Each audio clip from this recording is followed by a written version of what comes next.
நம்ம எப்படி நம்ம பார்க்கணும் அப்படின்னு பார்த்தீங்கன்னா, லக்னம் நின்ற புள்ளி. இதுதான் நமக்கு ரொம்ப முக்கியம். அதாவது எல்லாருமே லக்னாதிபதி எங்க இருக்கிறாரு, அப்படி இருக்கு, இப்படி இருக்குன்றத பார்க்கிறத விட, லக்னம் நின்ற புள்ளிய நம்ம ஃபர்ஸ்ட் நம்ம பார்க்கணும். ஏன்னா, அத தெரிஞ்சுக்கிட்டு தான், அந்த ஜாதகர்கிட்ட நம்ம எப்படி சொல்லணும் அப்படின்ற ஒரு விஷயத்த நமக்கு தெரிந்து கொள்வதற்கும், புரிந்து கொள்வதற்கும் ரொம்ப ஒரு பவர்ஃபுல்லான ஒரு அமைப்பாற்றலுக்கு ஏற்படுத்தி குடுக்கும்.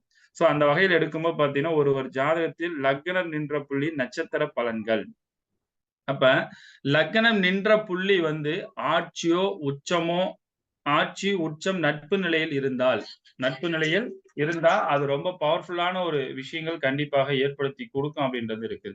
அப்ப நட்பு நிலையில இருக்கும்போது ஆட்சியோ, உச்சமோ நட்பு நிலையில இருந்து அந்த கிரகத்தோட நட்சத்திரத்தில ஏதாவது ஒரு கிரகம் இருந்தால், அந்த ஜாதகர் பார்த்தீங்கன்னா, ரொம்ப வலிமை மிக்கவர்ன்னு அர்த்தம். அப்ப அந்த ஜாதகர்ட்ட எப்படி சொல்லணும்? ஃபர்ஸ்ட்டு பூஸ்ட் அப் சொல்லணும்.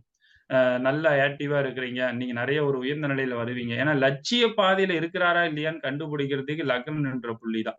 அப்ப லக்னம் நின்ற புள்ளி ஒரு ஜாதகத்திற்கு அதோட அதிபதி பார்த்தீங்கன்னா, கண்டிப்பாக ஆட்சி, உச்சம், நட்பு நிலையில இருக்கும்போது அந்த ஜாதகர் வலுவாக செயல்படுத்துவார். வலுவாக செயல்படக்கூடிய திறமை அவர்கிட்ட இருக்கிறது அப்படின்ற ஒரு விஷயத்தை நாம ஒரு ஜாதகத்தை பார்த்த உடனே சொல்லுவதற்கான அற்புதமான ஒரு வழிமுறைகள். சரி.